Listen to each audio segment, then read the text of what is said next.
Hello and welcome to my YouTube channel. Today we are going to learn illustration number 1 from Admission of Partner. The balance sheet of Sujata and Purnima, who shared profits equally, was as follows. Balance sheet as on 31st March 2018 is given to us. Have a look on this problem. On 1st April 2018, Aparna joins the firm as a third partner for 1/5 share of future profits. That means Aparna is the incoming partner or new partner of our firm, and Sujata and Purnima are old partners. At last, we have been asked to show the journal entries and opening balance sheet of new firm.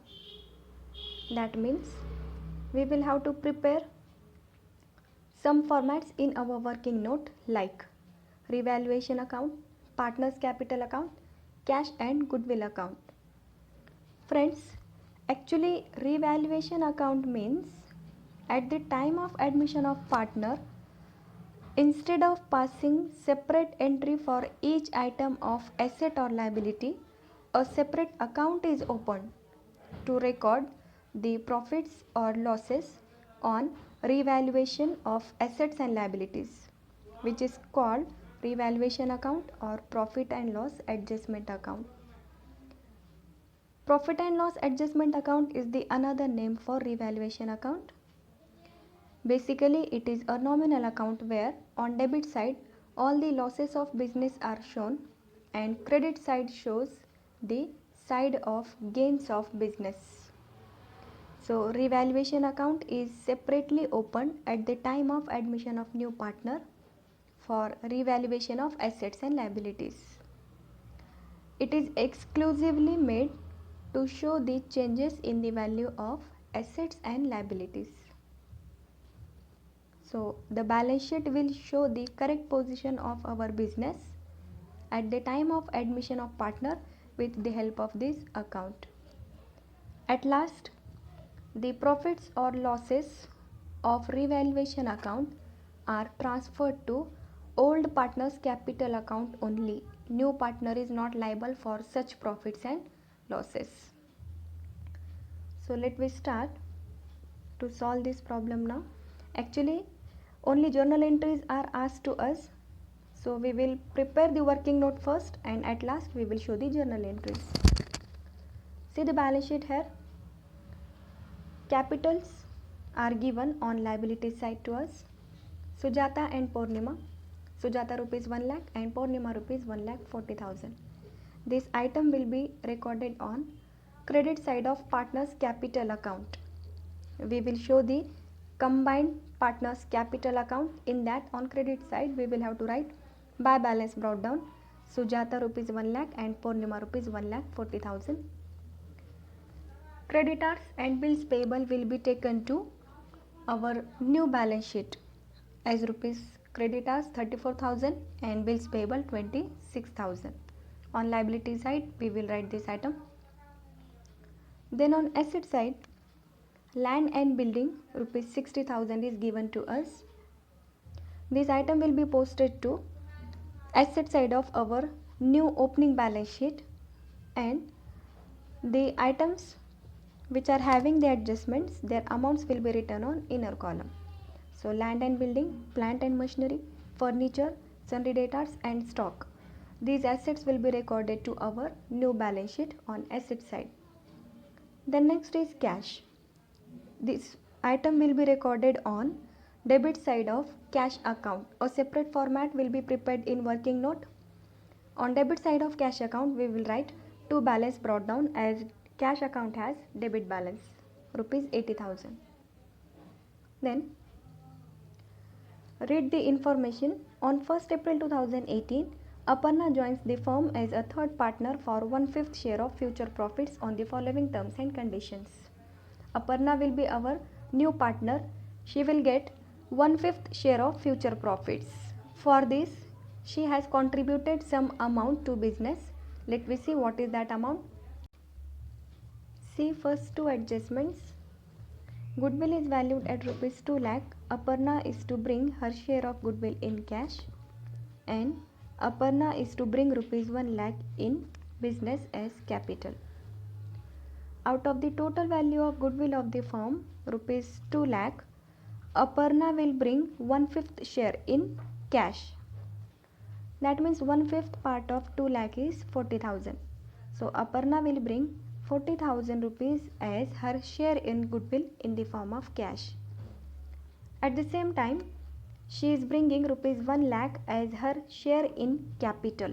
So entry for this will be, firstly, goodwill brought in cash by new partner, cash account debit to goodwill account by rupees 40,000. Second entry will be cash account debit to Aparna's capital by rupees 1 lakh. This is the entry for bringing the amount of goodwill and capital by new partner. Next, a provision of 10% is to be created on sundry debtors.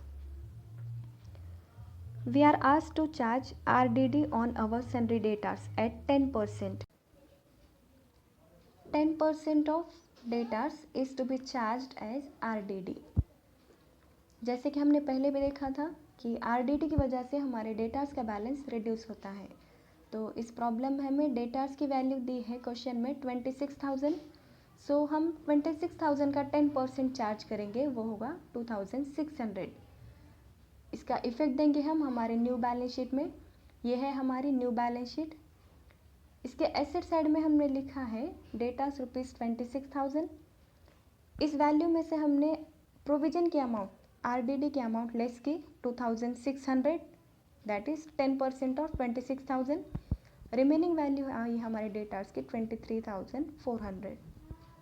जैसा कि अभी हमने देखा कि debtors की value कम हो गई RDD की वजह से, तो जब हमारे एसेट की वैल्यू कम होती है, यह हमारे बिजनेस के लिए लॉस है.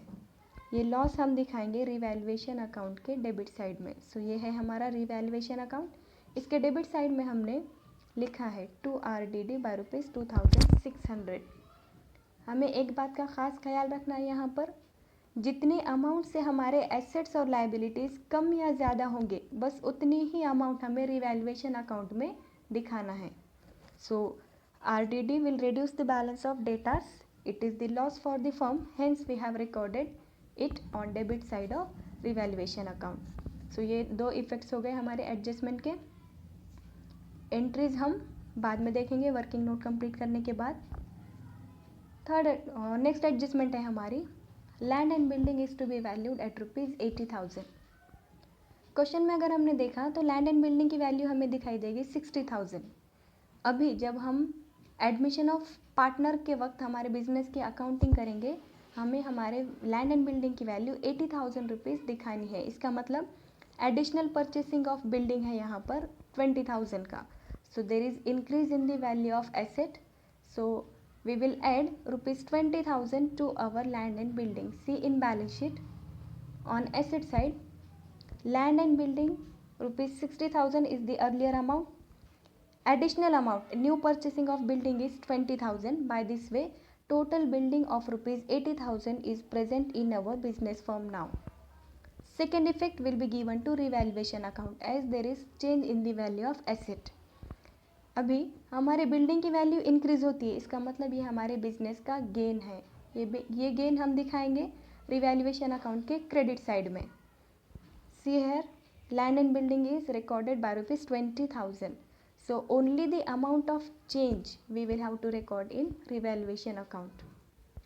Then our next adjustment is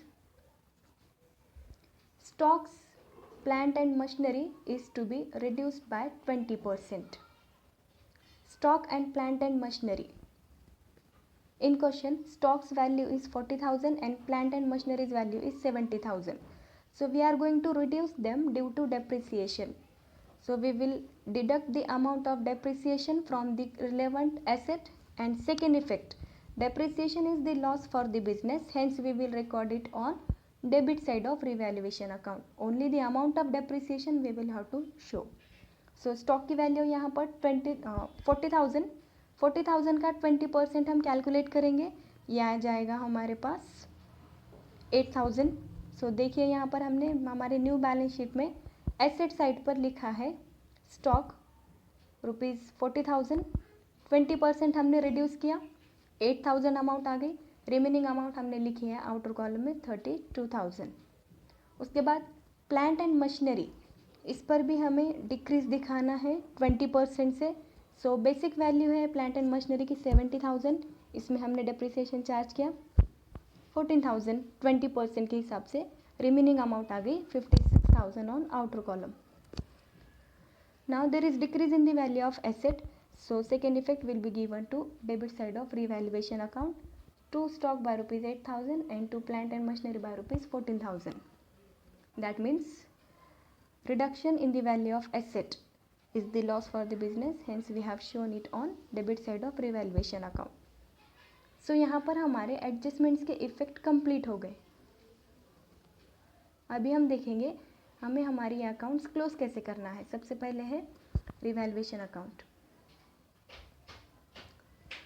सबसे पहले जैसे हम अकाउंटिंग में करते हैं, दोनों भी साइड का टोटल करना है, जो भी ग्रेटर टोटल है उसको लिखना है दोनों साइड में, और जो स्मॉल टोटल है उसको हम लेस करके लेंगे। तो रिवैल्यूएशन अकाउंट जब हमने क्लोज किया, हमें हमारी डेबिट साइड का टोटल ज़्यादा दिखा बाय ₹24,600 और क्रेडिट साइड का टोटल है ओनली 20,000। सो 24,600 हमने दोनों भी साइड पर लिखा है। क्रेडिट साइड का टोटल जब हमने माइनस किया तो हमें हमारा जो भी अमाउंट मिला वो अमाउंट है लॉस का। क्यों? क्यों तो revaluation account has shown debit balance. If revaluation account shows debit balance, ultimately there is the loss to the business firm.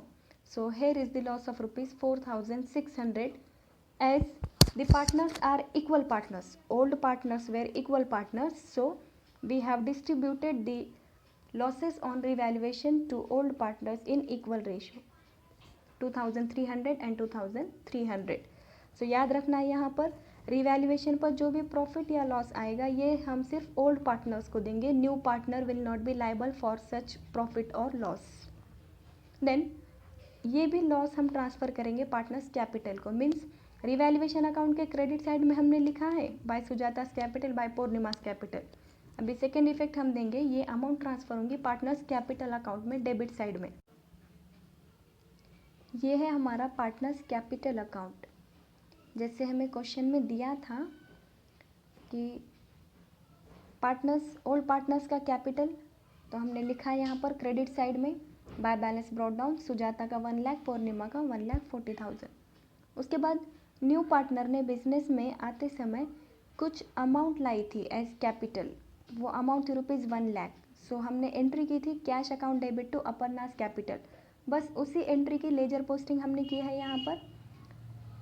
Partners capital में क्रेडिट में लिखा है by cash ₹1 lakh as Aparna's capital, और इसका सेकेंड इफेक्ट जाएगा कैश अकाउंट में debit side में to Aparna's capital by ₹1 lakh. Means हमें कैश अकाउंट में ओपनिंग अमाउंट ऑलरेडी लिखी है और अभी ये सेकेंड अमाउंट हम ऐड करेंगे ₹1 लाख। उसके बाद रिवैल्यूएशन अकाउंट में जो भी लॉस था, अभी जो हमने देखा वो लॉस हमने डिस्ट्रीब्यूट किया हमारे ओल्ड पार्टनर्स में इक्वल रेशियो में। 4,600 का डिस्ट्रीब्यूशन इक्वल मैनर में 2,300 2,300 ये आ गया पार्टनर्स कैपिटल में डेबिट साइड में। देन जो भी गुडविल था बिजनेस में, वो गुडविल आया था न्यू पार्टनर ने ₹40,000 का। सो एंट्री की थी हमने गुडविल लाने के लिए cash account debit to goodwill account by ₹40,000। उस एंट्री की भी हमने लेजर पोस्टिंग की, कैश अकाउंट में हमने लिखा टू गुडविल और गुडविल अकाउंट में लिखा बाय कैश। उसके बाद that goodwill will be transferred to partners account, old partners capital account. So we made the entry goodwill account debit to old partners capital account. So हमने equal ratio में उस amount को भी distribute किया। Bye goodwill ₹20,000 Sujata and 20,000 Purnima.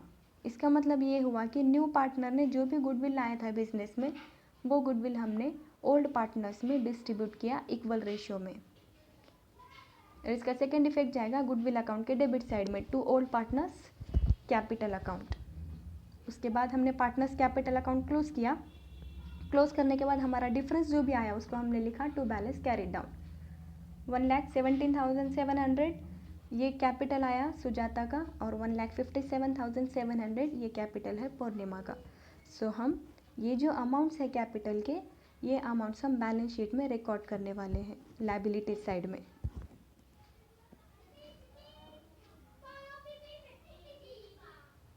So this is our balance sheet. We have taken all the items. अभी जैसे हमने working note में कैश और गुडविल अकाउंट बनाया है उसको हम क्लोज करेंगे। Goodwill account will get tallied और कैश अकाउंट में जो हमारा डिफरेंस आया है बैलेंस कैरीड डाउन, वो डिफरेंस हमें लिखना है बैलेंस शीट में as cash in hand. So ये अमाउंट आ गई 2,20,000। 2,20,000 ये अमाउंट कैसे आ गई? जो भी हमने ओपनिंग अमाउंट ली थी कैश की 80,000 plus 1,40,000, that is the amount of capital and goodwill. So by this way 2,20,000 is the amount of cash we have recorded in balance sheet. The amounts of capital we recorded: Sujata rupees 1,17,700 as per our partner's capital account. These balances we have taken here.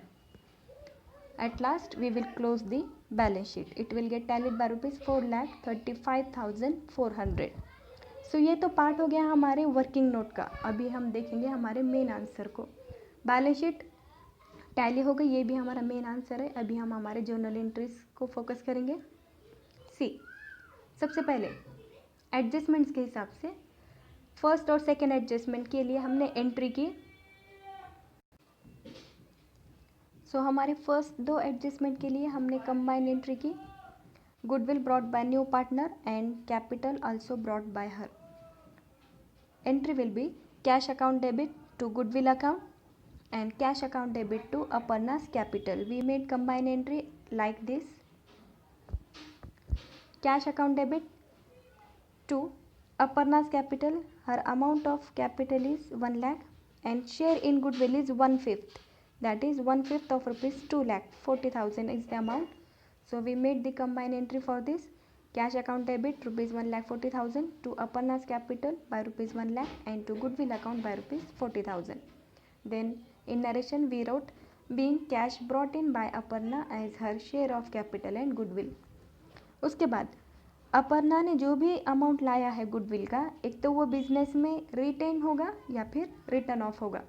हमें problem में return of के बारे में कुछ दिया नहीं है, इसका मतलब वो गुडविल हम बिजनेस में रिटेन करेंगे पार्टनर्स कैपिटल अकाउंट में। So in short we will have to transfer that goodwill to old partners capital account. So old partners का रेशियो है इक्वल रेशियो, सो उनका सैक्रिफाइस रेशियो भी आएगा इक्वल। सो हम क्या करेंगे, उस गुडविल को उन पार्टनर्स में इक्वली डिस्ट्रीब्यूट करेंगे। So we will do the entry goodwill account debit by rupees 40,000 to Sujata's capital 20,000 and to Purnima's capital 20,000। Means ये एंट्री हमने पार्टनर्स कैपिटल अकाउंट में पोस्ट की है, जस्ट एज इट इज़ उसको हमने यहाँ पर हमारे फॉर्मेट में बताना है। ओके हमने लिखा है पार्टनर्स कैपिटल अकाउंट में क्रेडिट में by goodwill 20,000 each partner. Each partner means only old partner, new partner is not liable for this distribution. Then next revaluation account में हमने कुछ चेंजेस किए हैं। मीन्स रिवैल्यूएशन अकाउंट में हमने एसेट्स और लाइबिलिटीज़ में जो भी चेंजेस हुए उसके रिकॉर्डिंग की है। तो मैंने कंबाइंड एंट्री किया यहाँ पर। जितने भी एसेट्स में डिक्रीज है उनको एक एंट्री में ले लिया मैंने। Revaluation account debit to RDD account, to stock account, to plant and machinery account. Means जितने भी एसेट्स में रिडक्शन है उनको एक कंबाइंड एंट्री में लिया और जितने एसेट्स में इंक्रीज है उनको एक एंट्री में डाल दिया, जो हमारी नेक्स्ट एंट्री है। लैंड एंड बिल्डिंग का एप्रिसिएशन था तो उसको लिख लिया हमने land and building account debit to revaluation account. Then next and last entry, जब हमने रिवैल्यूएशन अकाउंट क्लोज किया तो हमारे पास लॉस आया था बिजनेस में। तो रिवैल्यूएशन का जो भी लॉस या प्रॉफिट होगा वो हम ओल्ड पार्टनर्स में डिस्ट्रीब्यूट करेंगे। सो इक्वल रेशियो है यहाँ पर, इसलिए हमने दोनों भी पार्टनर में डिस्ट्रीब्यूशन किया। हमने रिवैल्यूएशन अकाउंट के क्रेडिट में लिखा था by Sujata's capital by Aparna's capital. So entry will be Sujata's capital account debit Aparna's capital account debit to revaluation account. Loss of rupees 4,600 is equally distributed amongst both the partners, that is 2,300 each partner will get. So this is what our main answer is, journal entries and our balance sheet. If you have any doubt, ask me in comment section. Thank you.